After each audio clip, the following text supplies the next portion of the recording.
Sa paggunita ng Undas 2024, naging alerto at handa ang buong hanay ng kapulisan sa probinsya ng Capiz sa pamumuno ni Police Colonel Albert D. Tapulaw, Officer in Charge ng Capiz Police Provincial Office, upang masiguro ang kaligtasan at kaayusan sa mga sementeryo at pampublikong lugar sa buong probinsya. Nakadeploy ang puwersa ng kapulisan katuwang ang Bureau of Fire Protection, Municipal Disaster Risk and Reduction Management Office, Rural Health Unit, mga volunteers mula sa komunidad at mga force multipliers sa mga pangunahing sementeryo, transport terminals at iba pang matataong lugar upang maiwasan ang insidente at krimen.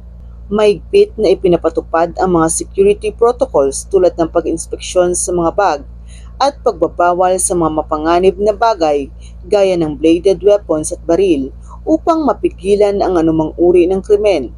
Lubos na nagpapaalala ang Capiz PNP sa mga residente at bumibisita sa sementeryo na maging maingat at sumunod sa mga patakaran at makipagtulungan sa mga kapulisan upang makamit ang ligtas at mapayapang paggunita ng undas ngayong taon. Sa PNP Mambusaw Police Station ay mahigpit na nagbabantay at nagpapatupad ng ating batas para maitaguyod natin ng maayos ang ating ligtas Undas 2024. Mula dito sa Western Visayas, ako ang inyong Police News Network correspondent, Patrolwoman Charmaine Balunsat, alagad ng batas, tagataguyod ng Balitang Pulis.